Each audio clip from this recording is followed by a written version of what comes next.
Hey guys, Jared Murphy here. Welcome back to the channel. Today we're going to be talking about broadhead tuning our bow. Now the way that I do it, I'm not going to say it's the right way, it's just the way that works for me. So what I'll do, as with any bow that I shoot, I'll paper tune it and make sure that I'm shooting a perfect bullet hole.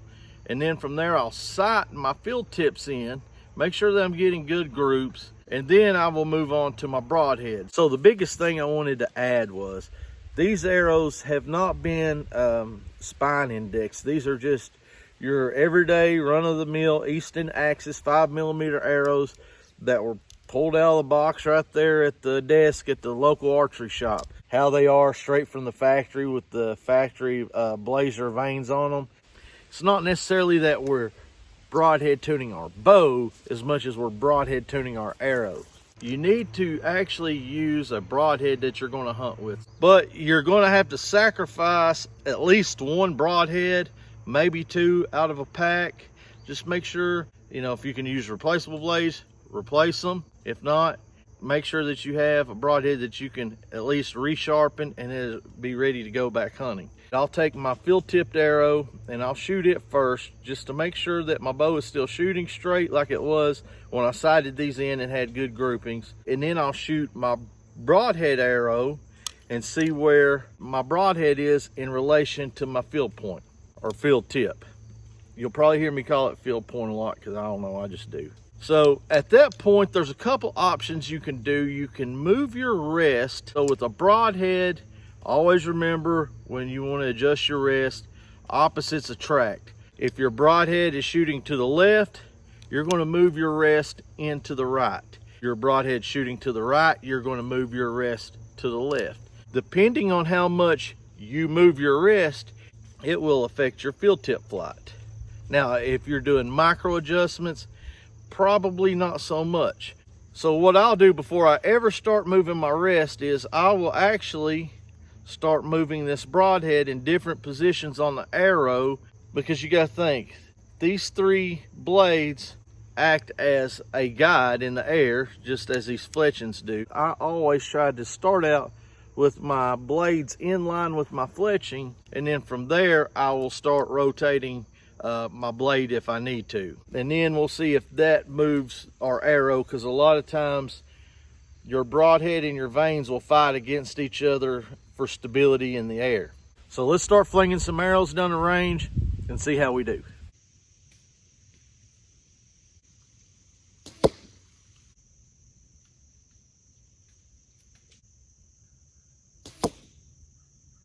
Here's my field tip. Here's my broadhead. So right there, we are shooting pretty good.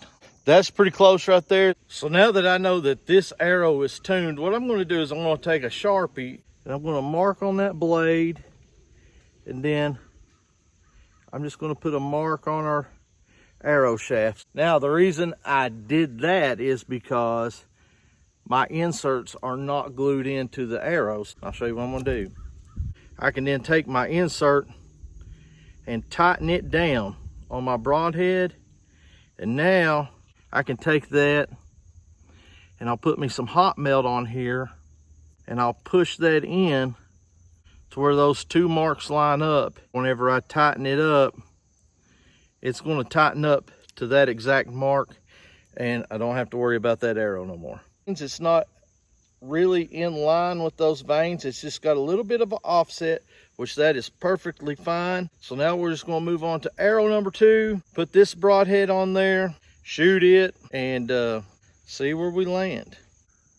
We're going to try to mimic that arrow as best as possible.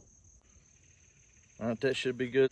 My fletching here is up and down, and this blade is kind of offset to it. So that is how that other arrow is. We're going to shoot this one like that one tuned and see how this one performs to that one. Well, I think we'll call that arrow tuned with the first shot.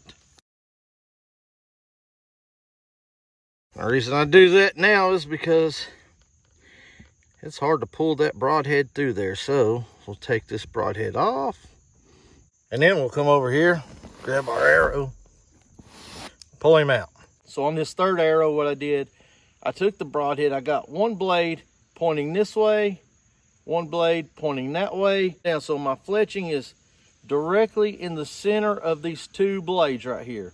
So let's shoot this broadhead in this configuration, see what happens with it.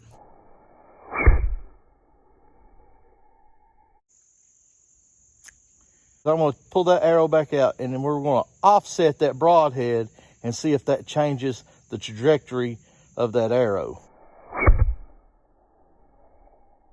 All right, now with it being offset, it did go lower. It was right here. I'm going to take this one more time and put it back originally how I had it and see how it performs.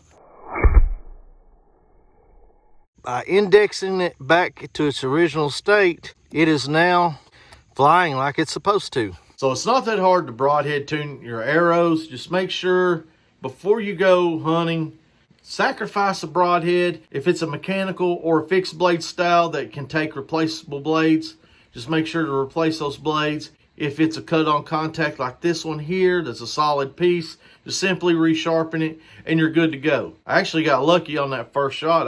I indexed it correctly the first time. So what I did on arrow number 2 was I just recreated what was on arrow number 1.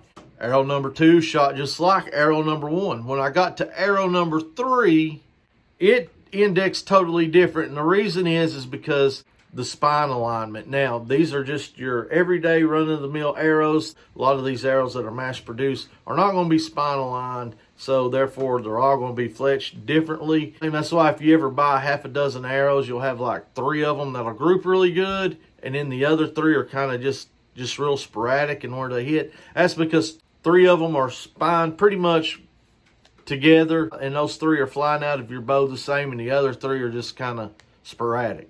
So in this case, what I showed you is for mass-produced arrows, we're finding the spine of our arrow with our broadhead. And really, it's just correcting itself in flight, more or less, or that's my opinion. I could be wrong. I'm not a pro, so, you know, it is what it is. But if you're doing the typical whitetail hunting like I am, 20, 30, 40 yards, 40 yards is probably the max that I'll shoot at a deer. So this technique works well for that. As you get an arrow tuned, just take your Sharpie, mark it. That way, whenever you put your broadhead back on, you can line the blade up with that mark. That way you know that you're putting that broadhead on the arrow where it was tuned at. Well, guys, that's going to be it for this one. I hope you liked it, and I hope you found it helpful. And if you did, you know what to do. Hit that like button, and don't forget to subscribe. And click that little bell to get notified of all the videos that we're uploading. We got some hunts coming up shortly. Be on the lookout for those. Leave us some comments down below. Let us know how you tune your broadheads to your arrows. Let us know if you got any techniques that work. Well, guys, that's going to be it for this one. Until next time, we will see you all on down the road.